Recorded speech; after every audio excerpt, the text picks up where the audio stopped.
안녕하십니까. 대전교원 시니어 청년 클럽 DTS 교육방송입니다. 오늘은 19강을 하겠습니다. 19강은 이제 국문학에 대한 얘기입니다. 그래서 우리 이제 국문학사의 개관을 살펴봤는데 다시 한번 보면은 크게 4개의 장르로 되어 있습니다. 서정문학, 서사문학, 극문학, 교술문학 이렇게 교육과정에도 이렇게 되어 있어요. 그러고서 이제 시대에 따라서 이런 그 문학들이 명멸해 왔습니다. 그래서 서정문학은 오늘날로 얘기하면 이제 뭐 시 분야이기도 합니다만은 그 전에 삼국시대에는 향가라든가 고려시대의 소교, 시조, 경기체가 또 사설시조, 악장, 가사 이런 것들이 시대에 따라서 생겼다가 없어졌습니다. 문학이라고 하는 것은 시대의 변화에 따라서 생성, 소멸, 변천해 나가요.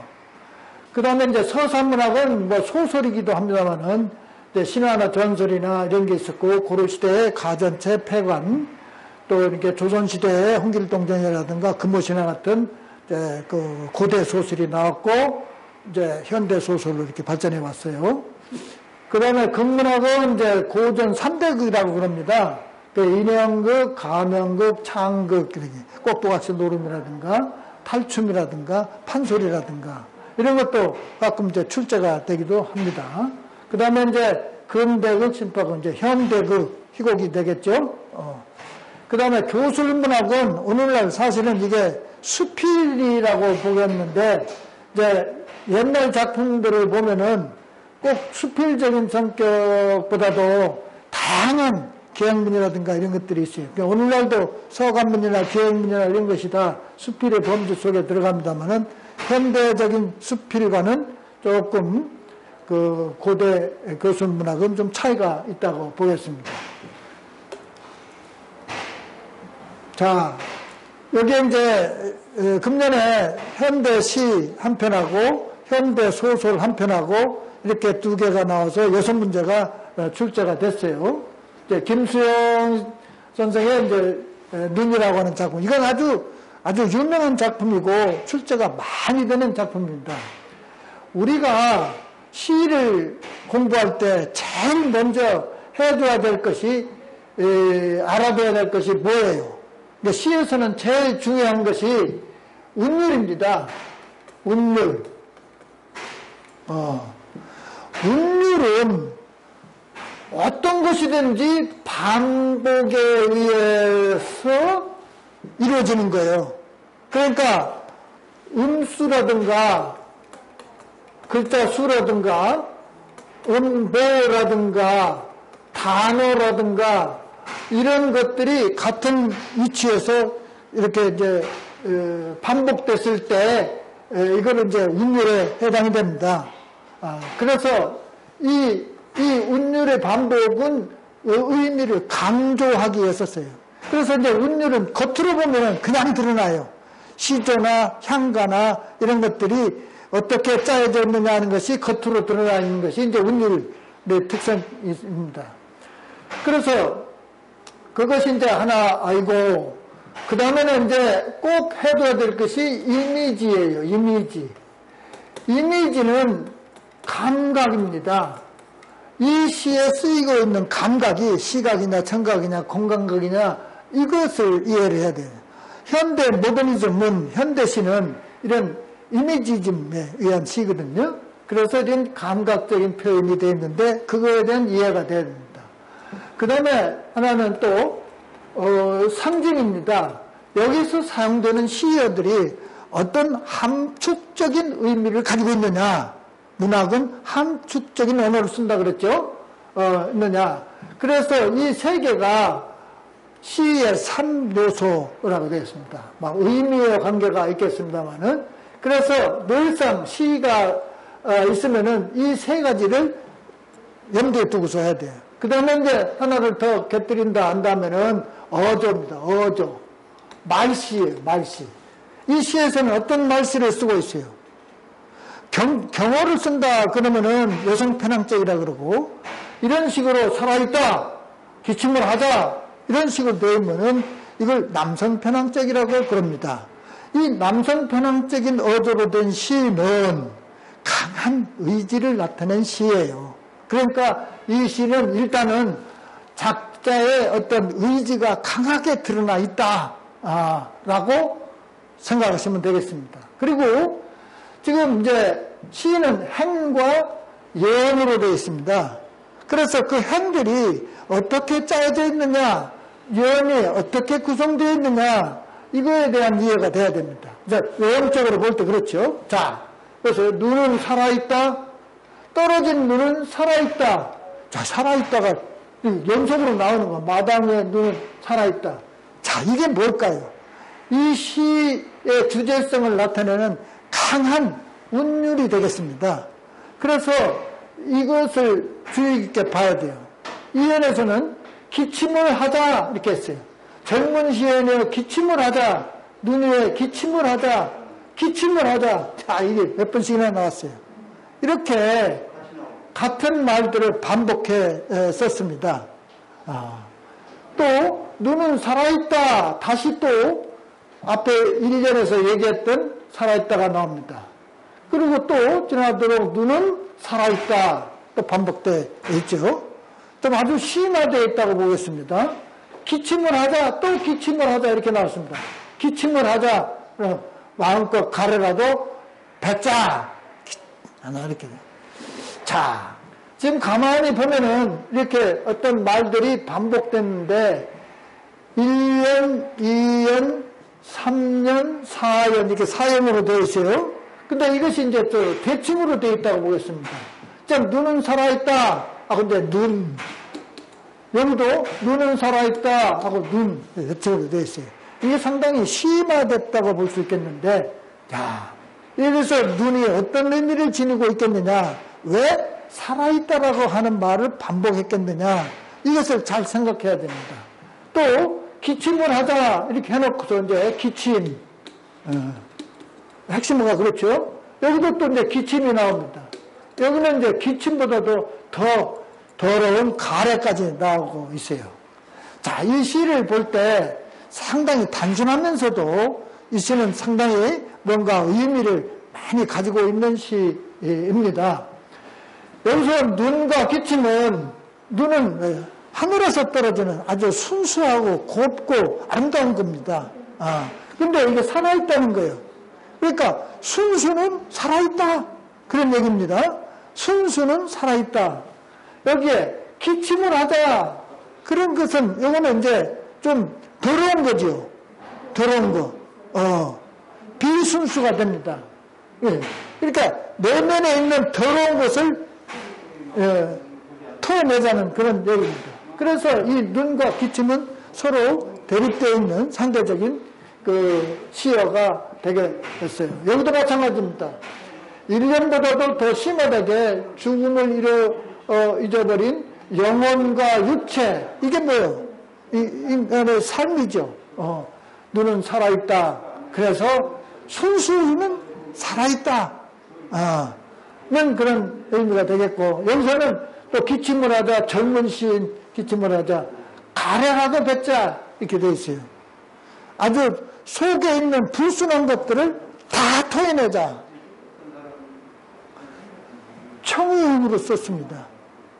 그러니까 지금 세상의 모든 부조리한 이런 것들을 다 배격하고 순수한 생명으로 살자라고 하는 것을 어렴풋이 생각할 수가 있겠죠.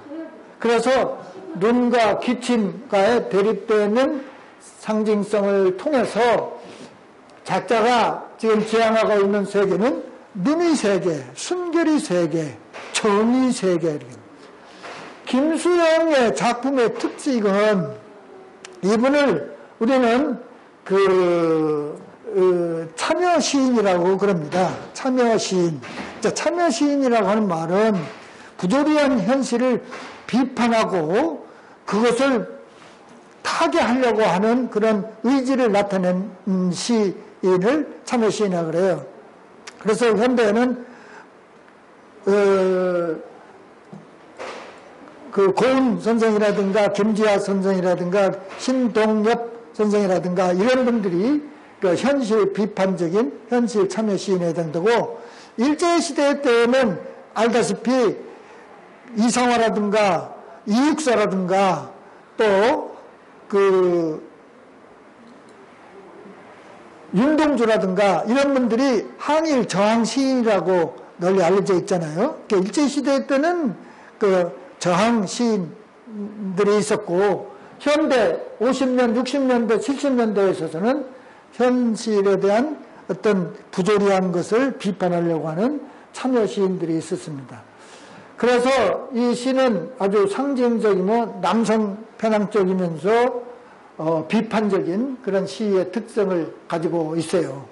아주 단순한 것 같으면서도 어떤 그 시대 사항을 아주 좀 날카롭게 꼬집는 그런 작품이 되겠습니다. 이분의 작품의 그 풀이 눕는다, 풀이 눕는다, 폭포 이런 것들은 아주 유명한 작품이어서 앞으로 출제 가능성이 많다, 이렇게 이제 보겠습니다.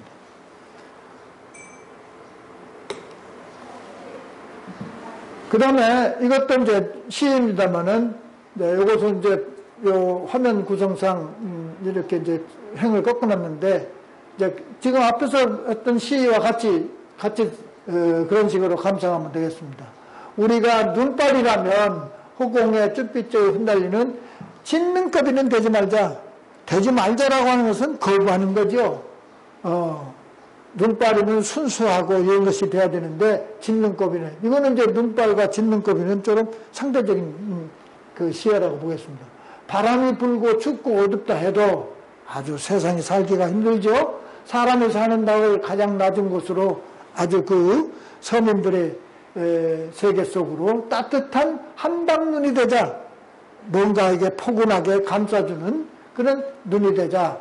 우리가 눈발이라면 잠 못 드는 이 창가에서는 그 편지가 되자, 뭔가 위로가 되자, 그런 뜻으로 해석이 될 수 있지 않겠어요? 그래서 여러 가지 어려움, 고난을 겪고 있는 이런 사람들에게 위로가 되는, 그리 깊고 붉은 상처 위에 돋는 새살이 되자, 뭔가 희망, 위로, 이런 의미를 가지고 있습니다. 여기서 쓰는 시어들은 앞에서 얘기했던 상징과 은유, 함축적인 언어를 쓰고 있어요. 그래서 여기에서 제시되는 시어들이 이 시에서 어떠한 의미를 가지고 있느냐 하는 것을 파악해야 됩니다. 사전을 찾아봐도 알 수가 없죠. 그래서 지금 안도현이 우리가 눈발이라면, 이것도 이제 출제가 그동안에 많이 됐던 작품이었습니다. 기억 리얼정 시적 화자가 지향하는 대상이 아닌 것. 그러니까 아까 뭐 되지 말자라고 하니까 이거는 전혀 시인이 지향하는 세계는 아니죠. 그래서 바로 이해가 될 텐데, 한방눈, 포근하고 위로가 되고 새로운 희망을 주는 이런 것들이 이제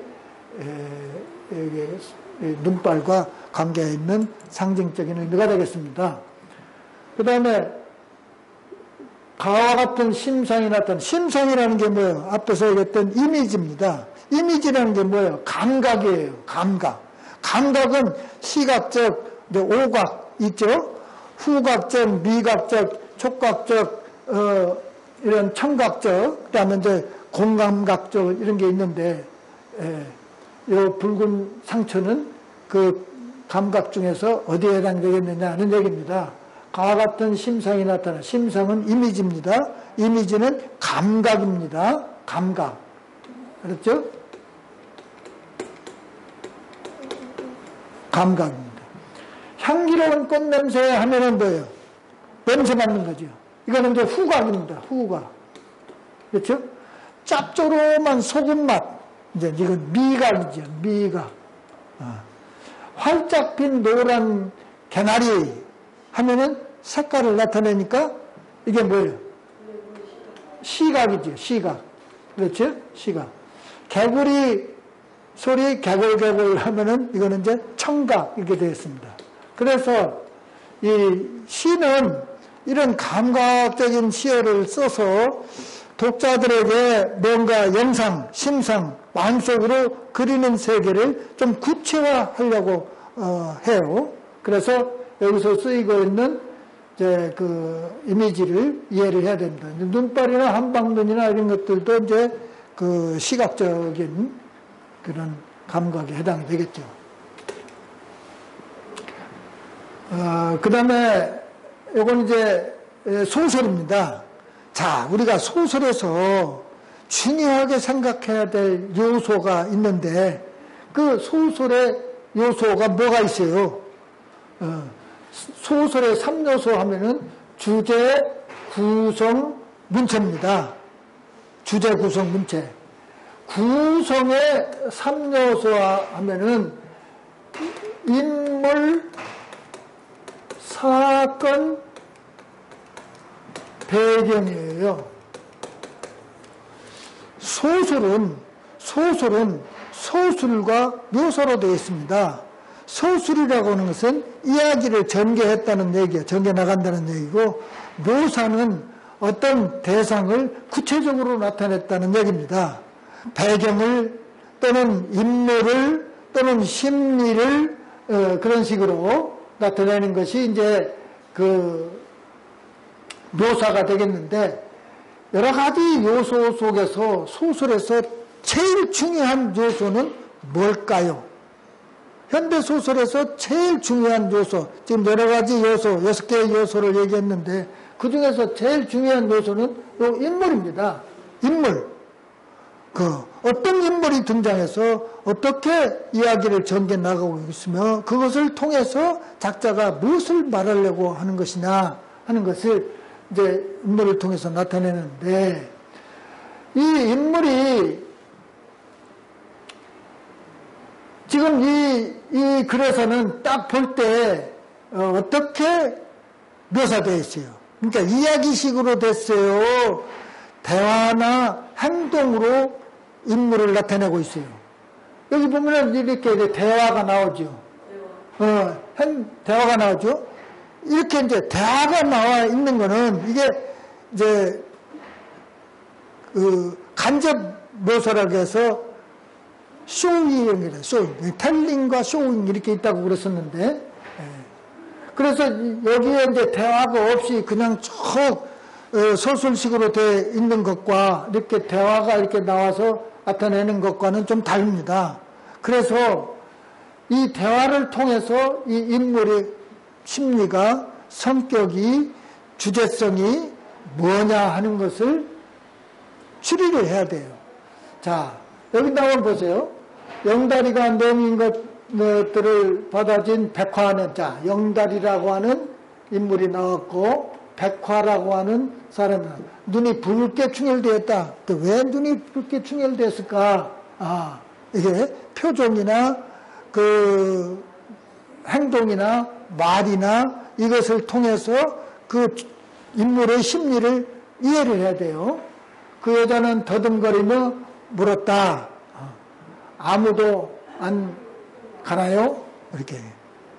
근데 물론 이제 이 앞에 얘기가 좀 더 있어야 되는데, 이제 영다리가 이제 백화가 이제 이게 여기 이제 등장하는 인물이 정씨하고 이제 세 사람입니다.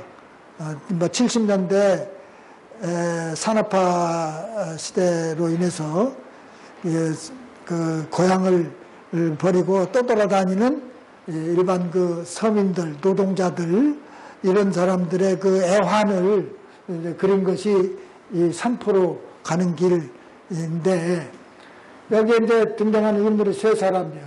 이제 백화는 이제 술집 작부였는데 이제 도망 나왔어요. 또 영다리는 그 공사판 기술자였었는데 바깥 떼놓고 또 이제 도망 나온 입장이고, 정씨는 형무소 갔다가 나온 사람이에요. 그러니까 이 세 사람의 뭔가 이게 신분이나 이런 처지가 거의 비슷한 좀 서민들을 나타내주고 있는데, 여기 이제 영다리가 이제 용돈 자기 돈 있는 것과 이제 먹을 거 이제 빵 몇 개를 사가지고 백화를 줘요.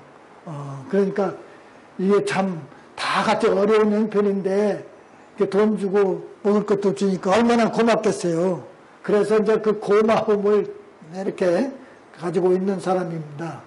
그러니까 우린 삼포로 갑니다. 거긴데 고향이요. 이게 이제 정씨가 그 형무소에 나와서 사실 삼포는 지금 실제 지명이 아닙니다.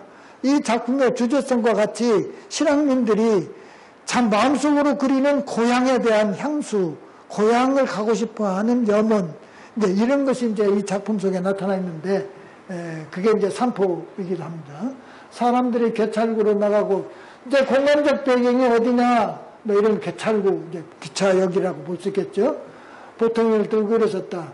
정말 잊어버리지 않을게요. 해서 말을 더듬는 거죠. 뭔가 이게 참 감사하고 고맙고 더 이상 뭘로 표현할 수가 없는 거예요. 백화는 개찰구로 가다가 다시 돌아왔다. 돌아온 백화는 눈이 젖은처럼 웃고 있었다. 참 이별하는 데에 대한 슬픔이지만은 그래도 참 좋은 마음으로 이별한. 그러고서 내 이름 백화가 아니에요. 본명은 이점례예요. 그러니까 지금까지 가명으로 살아온 이런 사람들이 서로 우정과 진실 앞에서 자기 본색을 나타내는 거예요. 이제 순수하죠. 이제 순수한 일반 사람들, 생활은 비록 어렵게 살지만은 본 마음은 아주 순수한 마음을 가지고 있다는 것을 이 인물을 통해서 행동이나 대화를 통해서 알 수가 있습니다. 저는 개천길 때 갔다 잠시 후에 기차가 떠났다. 네. 황석영 씨의 삼포로 가는 일. 그 서민들의 애환을 이제 이런 식으로 잘 나타낸 작가가 황석영 씨입니다. 윗글에 가에 나타난 백화의 심정으로 가장 적절한 것은 지금 이거입니다. 아까 여기서 이제 아무도 안 가요. 잊어버리지 않을게요. 이런 것들. 또 나는 이점례예요. 백화의 대화가 많이 나오죠. 그것을 통해서 어떤 마음을 가지고 있느냐 하는 것을 읽어야 됩니다. 그냥 단순히 재미로만 보지 말고. 기차역을 떠나게 되어 억울해하고 있다. 그런가요? 좀 다르죠? 두 사람과 헤어지는 것을 아쉬워하고 있다. 그래서 눈에 젖은 채로 웃고 있다든가 이런 것들이 다 2번과 관계가 있겠습니다. 기차가 아직 도착하지 않아 언짢아하고 있다든가 이름을 속인 것을 들키지 않도 자기 이름을 나타내주고 있죠.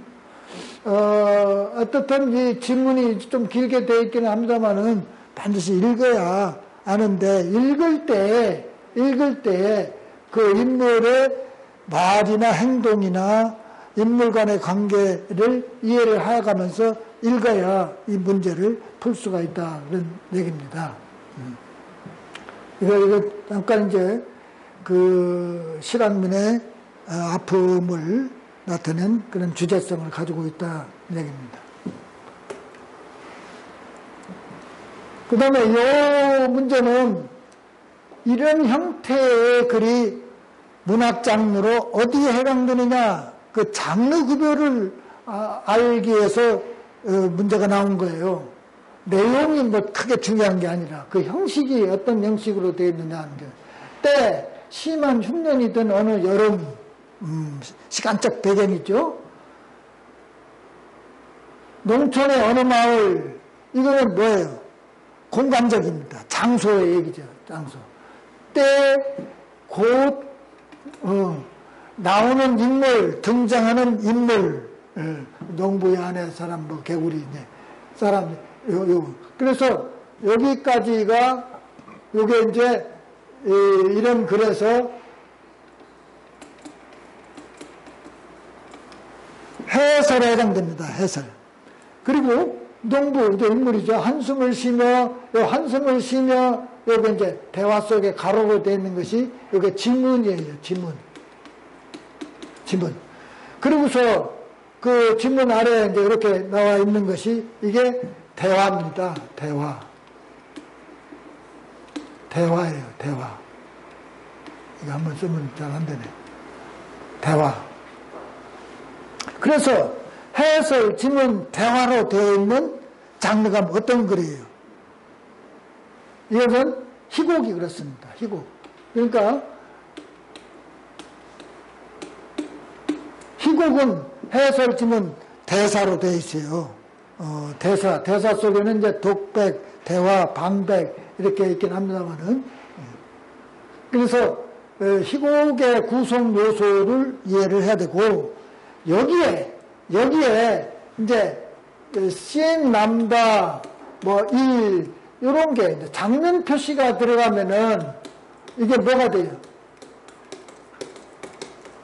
여기는 이제 시나리오가 됩니다. 그래서 희곡과 시나리오의 다른 점은 이게 다른 거예요, 이게. 요거. 씬, 남바, 장면 번호입니다만 1번서부터 쭉 나갑니다. 뭐 골목 안이라든가 이런 게 나가요. 그래서 이렇게 되어 있을 때는 시나리오요. 이게 없을 때, 이렇게 되어 있을 때는 희곡이다 하는 점을 이해해 두길 바랍니다. 기억에 들어갈 말로 알맞은 거. 이게 지금 그런 얘기죠, 이게. 시간, 장소, 등장하는 인물, 무대 배경. 이제 이게 해설이, 이게 해설 부분이고. 그래서 요거는 이제 1번이 답이 되고. 니은에 대한 설명으로 알맞은 것은, 니은이 뭐냐면, 이게 뭐라 그랬어요? 이게 이제 인물이에요. 인물이 이제 지문입니다. 지문은 그 인물의 표정이라든가 심리 상태를 지정해 주는 거야. 손을 들고 만세를 불러라. 그런 것들이 지문으로 들어가는 거예요. 이게 이제 지문입니다. 예. 그러고서 이제, 이거 대화예요, 대화. 그래서 이게 대화는 인물이 하는 말을 나타내고 있다. 막이 오르는 시간을 나타낸다. 그건 아니죠. 작품의 배경 음악을 나타낸다. 이게 다 해설 쪽에 들어갑니다. 인물이 동작이나 표정을 나타낸다. 이게 이제 바로 지문입니다. 이게 지문에 해당이 돼. 그래서 희곡에 대한 문제입니다. 그 다음에 이거는 이제 네벗이 몇이나니 이것도 이제 고로 써야 되는데 이게 아래와 표기가 안 되기 때문에 이렇게 조금 고쳐서 썼는데, 네벗이 내 친구가 네벗이 몇이나니 수석과 송죽 알죠? 나무, 돌, 소나무, 대나무, 동산에 달이 오르니, 그렇게 해서 수석, 송죽, 월, 이렇게 해서 이게 윤선도의 5가지 징구입니다. 이게 오가의 시조인데, 두어라 이 5밖에 또 더하여 무엇하리. 이게 서시에 해당이 됩니다. 그러고서 그 다음에 이제 각각 수석, 송죽, 월에 대한 시를 한 수씩 이렇게 쭉 늘어나서 전체가 6년으로 되어 있어요. 그런데 앞에서 시는 제일 중요한 게 음률이라 그랬습니다. 그래서 이 시는 어떤 음률로 되어 있느냐? 네벗이 몇이나니 수석과 송죽이라. 이렇게 사음보로 되어 있어요. 3, 4조에 사음보, 1음보, 2음보, 3음보, 4음보.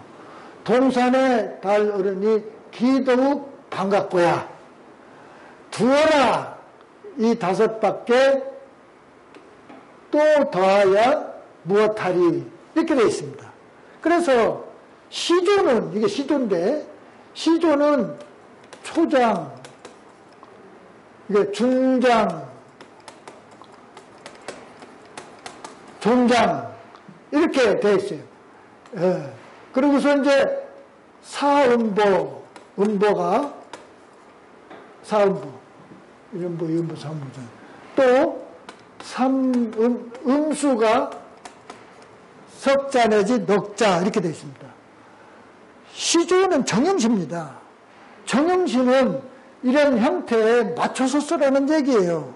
그러니까 이 시조가 전부 6수로 되어 있긴 하지만 똑같이 구름빛이 좋다나 검기를 자라한다 이런 식으로 사음보 형태로 나눠진다는 얘기입니다.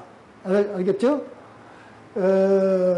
그래서 이 시의 형태를 잘 알아두고, 이렇게, 이거 평시조인데, 평시조가 두 수 이상 이어지면은 연시조라 그래요. 연시조. 연시조, 어시조, 사설시조. 사설시조는 이조 후기에 나온 것으로, 이제 이거 말고 사설시조로 또 낼 수도 있습니다. 그럴 때는 이제 형식이 좀 더 어렵죠.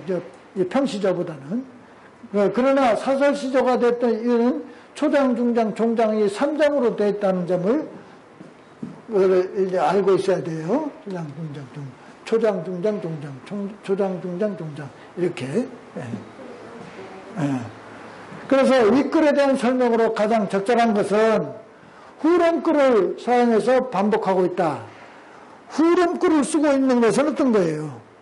우리가 그 고려 소교 같은데 얄리얄리 얄라성 얄라리 얄라 위증질과 태평성대 이런 후렴글을 쓰고 있는 거예요. 그거는 3인보 형태입니다.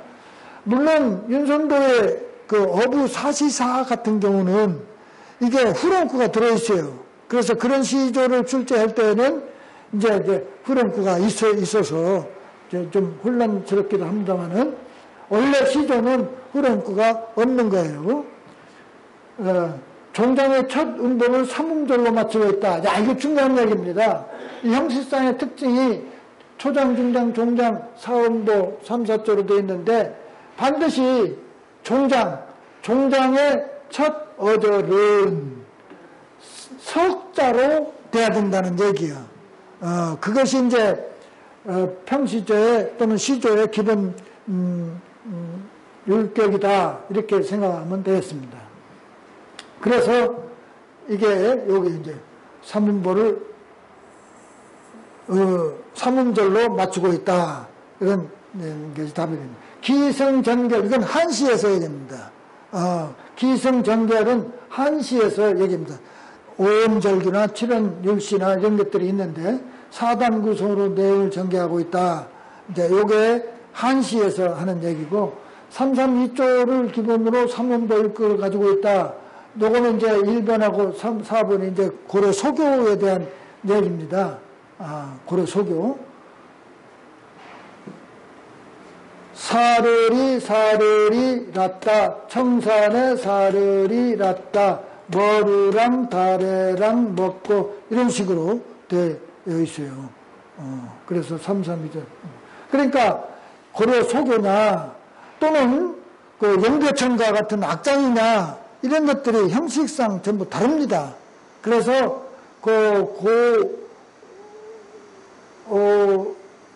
전 문학에서 그 형식이 그렇게 다르기 때문에 거기에 대한 이해가 좀 돼야 된다 이렇게 말할 수 있겠어요. 그 다음에 8번 기억리을 중 자연물을 예찬한 것은 어떤 거냐? 자연물을 예찬한 거, 예찬.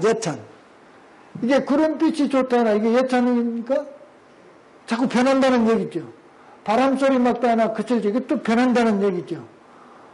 그 그칠리 없기는 물뿐인가 하느라 변함이 없다는 게 변함이 없다. 또 돌면 꽃 피고 치우면 잎 지거늘 잎도 이게 변한다는 얘기예요. 그러니까 기억, 리을은 변한다는 거. 그건 예찬한 게 아니야.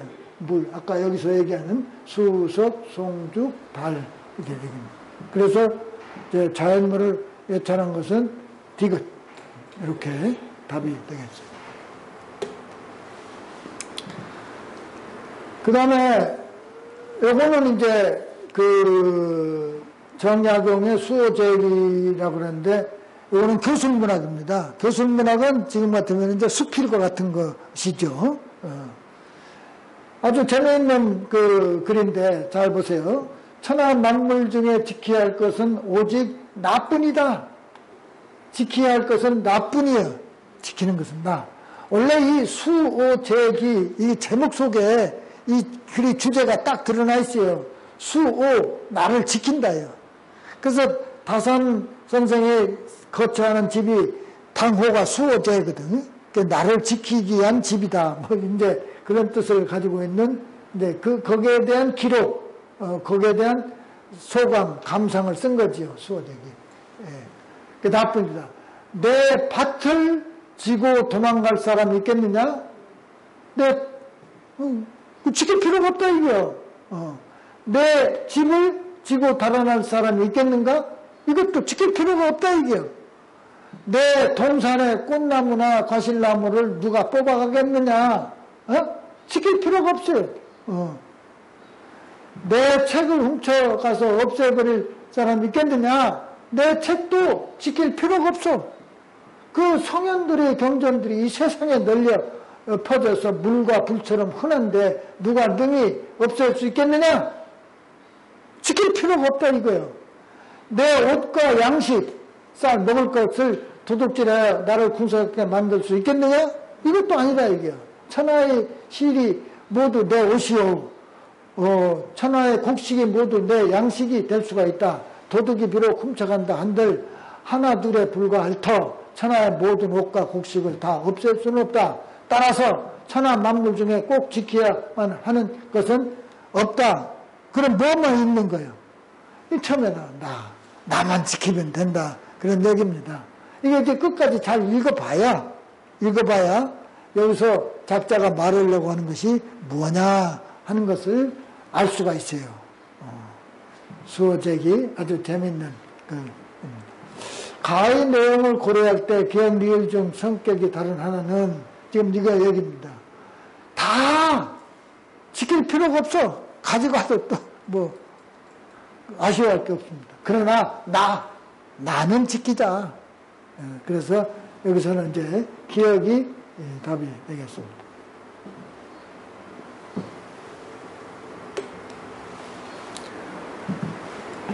자, 이거는 이제 고대 소설이에요. 고대 소설. 아까 시조도 나와 있고 교술 문학도 나와 있고 이제 고대 소설이 나와 있는데 앞부분 줄였다는데 용골대가 갑옷을 벗고 창칼을 버린 뒤에 무릎을 꿇고 애결하 했다. 용골대는 이제 청나라 장수. 이거는 이제 배경이 임진왜란 병자호란을 인조 때 병자호란을 배경으로 한 작품입니다. 그래서 임진왜란을 배경으로 했거나 병자호란을 배경으로 했다거나 우리는 무수하게 많은 외침을 당했는데 그때마다 아주 곤혹을 많이 치렀어요. 그러나 우리 민족의 가슴 속에는 절대 그 사람들한테 굴복하지 않았다라고 하는 어떤 정신적인 보복, 정신적인 승리를 뜻하는 뜻에서 군담 소설들이 많이 나왔습니다. 임경업 장군전이라든가 이순신 장군전이라든가 이런 작품들이 다 그 군담 소설에 해당이 되는데 여기에 박씨 부인전도 같은 계열의 군담 소설에 해당이 됩니다. 영웅 소설이고. 근데 고대 소설의 특징이 아주 신출귀몰한 재주를 도수를 많이 불어서 아주 기적적인 일들을 많이 일으키죠. 이 작품도 그런 얘기입니다. 근데 이 작품은 여자가 주인공이에요. 박씨 부인이라고. 그래서 이제 그 영골대가 이제 박씨 부인 앞에서 살살 비는 거죠. 무릎을 꿇어 비나이다. 부인의 명대로 왕비는 모셔가지 않을 것이니 부디 길을 열어 무사히 돌아가게 해주십시오. 무수히 애원하자 그제야 박씨가 발을 이제 안방에 있다가 발을 이렇게 걷고서 원래는 너희 씨도 남기지 않고 모두 죽이려 했었다. 하지만 내가 사람 몫을 죽이는 것을 좋아하지 않기에 용서는 한 것이니 내 말대로 왕비는 모셔가지 마라. 너희가 부득이 세자와 대군을 모셔간다면 그 또한 하늘이 뜻이기에 거역하지 못하겠구나. 부디 조심하여 모셔가라. 왕비는 놔두고 소원 여자나 그 세자를 데리고 갔죠. 그렇게 하지 않으면 신장과 갑옷 입은 군사들을 몰아 너희를 다 죽인 뒤 너희 국왕을 사로잡아 분함을 풀고 무대한 벽상까지 남기지 않을 것이다. 나는 앉아 있어도 모든 것을 알 수 있다. 부디 내 말을 명심하여라. 그런 얘기입니다. 이제 조금 이제 부연 설명하면은 여기에 20액이라고 하는 실존 인물이 나옵니다. 그 20액의 부인이 박씨예요, 박씨. 근데 이제 20여 개 아버지가 이제 박 부인의 그 아버지가 이제 그 금강산에 이제 박처사 아주 학을 타고 다니는 사람이에요. 그래서 이제 우리가 이제 성장한 딸 아들이 있으니 우리가 사돈을 맺읍시다 해가지고 어른들 두 분이 사돈을 맺어서 졸지에 이제 박 부인이 이제 20여 개 부인이 됐는데 처음에 얼마나 못생겼는지 아주 무섭게 생긴 괴물 같은 박 부인이었습니다. 그래서 사람들이 전부 그 꺼려하고 멀리하고 그랬어요. 안방에 들이지도 않고 별당에다가 별도로 이렇게 놔두고 그랬어요. 그러다가 어느 날 이게 싹 탈을 벗게 된 거예요. 그러고서 아주 그냥 여자 숙녀가 나타납니다. 그때부터 이제 그 집안 시댁 식구들이 부인을 아주 그냥 신주다시 모시고 했는데 이때 이제 청나라가 돌아가지고 인조대왕이 남한산상에서 고두사제 막 이마에 항복문서까지 했던 그런 역사적인 사건을 배경으로 한 작품입니다. 그래서 세자들을 부모로 잡아가기도 하고 무수하게 많은 그 재물을 뺏기기도 하고 사람도 많이 죽고 그런 것이 이제 이 작품의 배경이 되어 있는데 이 글에 드러난 박씨 태도로 가장 적절한 것은 아주 그냥 따뜻하죠. 아주 혼내주는 거예요. 그래서 용홀대 현재 이게 용홀대들이 이제 아주 그 박부인을 무서워서 도망갔다라고 하는 그런 얘기로 이제 끝나고 되어 있는데 이런 작품들이. 자, 이상으로 19강을 마치겠습니다. 감사합니다.